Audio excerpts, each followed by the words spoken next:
هو اول محل موجود بالزمالك. يلا الى سيمونز.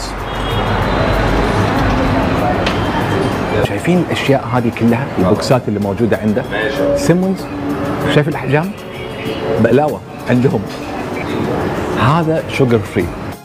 وطبعا نقول مساء الخير حق الاستاذ مصطفى السقا. اهلا وسهلا. اهلا بك استاذ مصطفى. طبعا هو الموضوع هني من 1800، فهو تسلسل عائلات الى ان وصل الموضوع الى استاذ مصطفى، فهو يبي يشرح لكم اشياء موجوده هني شلون هم يصنعونها.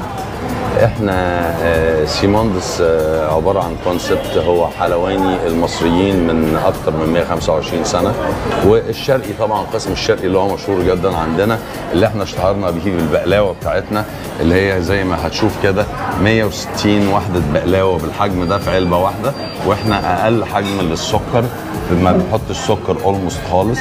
وعندنا لاين تاني بعسل النحل موجود هنا، ومش عاملين كده بس في البقلاوه، لا ده احنا عاملين نفس الحجم ده بقلاوه، وعاملينه كمان حلويات شرقيه، وعاملينه في كحك العيد كمان.